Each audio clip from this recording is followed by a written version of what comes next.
Good morning. We are heading out to a very much lesser known area of Canyonlands today. So we are going to drive up to Green River and then south on some dirt roads to Horseshoe Canyon. So we're going to explore this canyon. I've seen it before, but never been. And then after that, hopefully go to Colonnade Arch, which is close by, not in Canyonlands, but very unique looking arch that looks pretty remote. So should be a good day.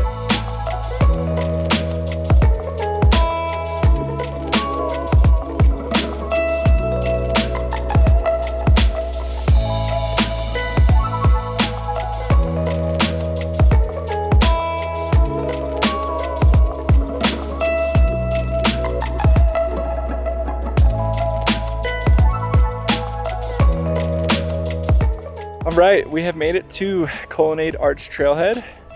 As you can see, we have this place entirely to ourselves, which is crazy. Yesterday we had our two trails entirely to ourselves. It's crazy how you can come to a super busy area like Moab and still find trails like this. From Moab to here, maps said it was gonna be a 2.5 hour drive, but we actually made it in just under 2 hours, but still a long drive. I feel like if it hasn't rained in a few days, I feel like any car could make it. There's only a few sections, but I feel like I would drive this in my Corolla. And then if you have any clearance whatsoever, you'll have no issues. Feeling good. Sun's out, it's warming up, it's nice. Good day out in Utah.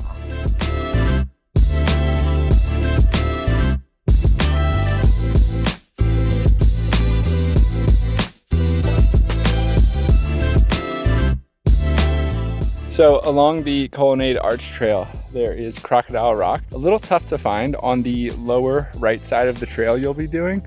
There's definitely more route finding, whereas the upper part looked like there was cairns everywhere. We weren't sure based on photos if these were gonna be like 3 feet tall or what. They're very little, but this is a very cool rock.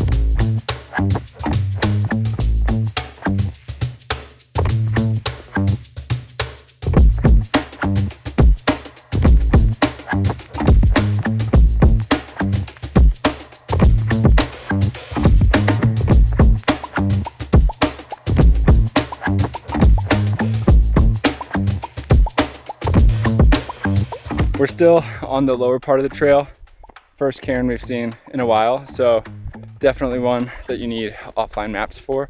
But with that, we've been staying on trail pretty easy, but wouldn't be able to do it without offline maps.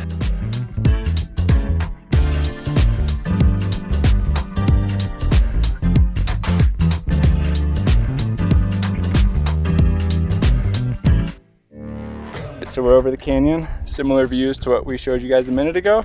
And over here, you can see the arch. Looks like there's one big one and then a few small ones. So it looks pretty cool and unique. And yeah, we still haven't seen a single person out here.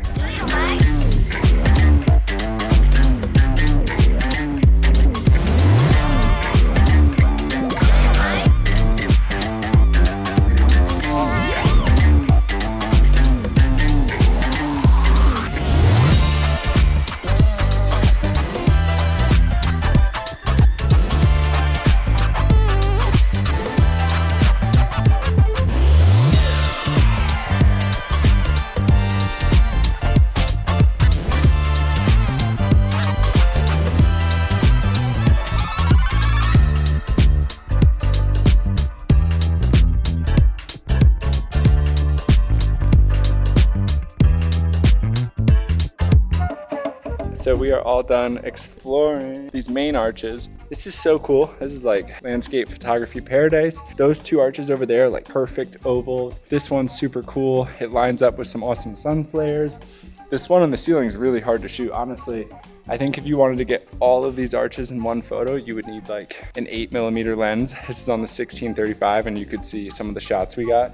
Even like vertical photos, like we couldn't get it all in, but super cool spot. Definitely recommend coming here. We're gonna check the one arch out over there and then make our way back to the car. So these are those main arches. You just come on over, up, and then you make it to like this fishbowl that Bree is in.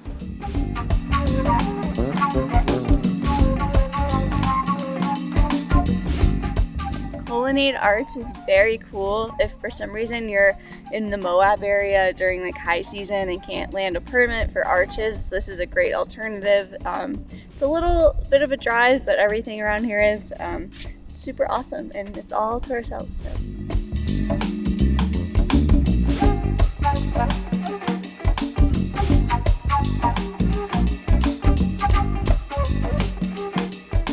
So we're back at the car. We are going to make a quick sandwich, and then we have 25 minutes to Horseshoe Canyon trailhead. I'm not sure if there's going to be an entrance station, even though it is Canyonlands National Park. We'll see. I mean, we're super remote area, so who knows, but it should be pretty cool. So that is the next stop. This arch was awesome. All Trails has it at 2.3 miles. My Strava says 3.8. We did run around a lot in the arches to, take photos and videos. So maybe not 3.8, but definitely not 2.3. And a lot of it is exposed, so lots of water if you do this in the summer.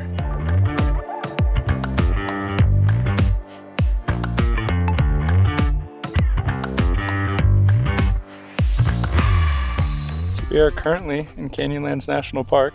As expected, there's no visitor center. There's not even a sign. So we are in the Horseshoe Canyon section, the most northwest section of Canyonlands. I'll show you guys the signs, but one other car here. Crazy, super remote, very cool to be in such a remote part. Kind of feels crazy that we're in a national park. That stretch from Colonnade Arch to here was some deep sand. You would need four-wheel drive for that.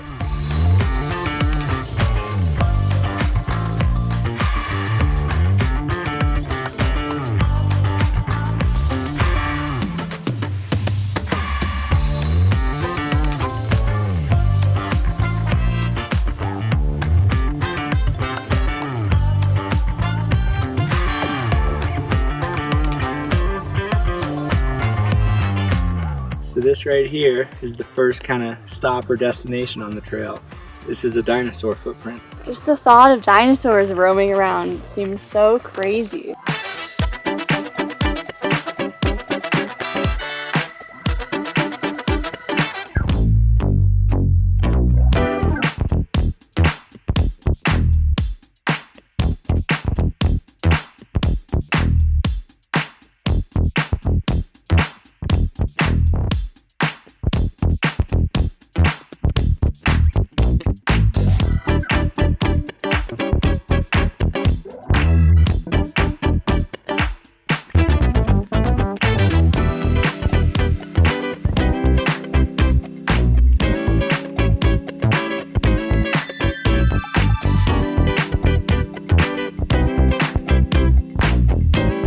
So we did not do the entire trail of this, of the Horseshoe Canyon, because we were tight on time. We had already had another stop this morning, but nonetheless, it's gorgeous from the very beginning and a very unique trail within Canyonlands. And as usual, didn't see any other people. So by no means be afraid of doing it if it's a lot of mileage for you. Just do a little bit of it because it's awesome. We're back. We did, I think, just over 3 miles. So we did like half of the hike. It was beautiful, awesome canyon. Definitely a different look to it than the main part, like Island in the Sky of Canyonlands. So definitely worth checking out. You'll most likely have the trail to yourselves. It's January and it's hot. If you do this in summer, bring a ton of water because I can't imagine, and some of it you're hiking up sand. Anyways, hope you guys like this. We're gonna be here for a few more days, so we're making a bunch more videos. We have top 10s all over Utah, hundreds of videos on the channel from Utah, Southwest, and all that stuff. So hope you liked it. See you guys later.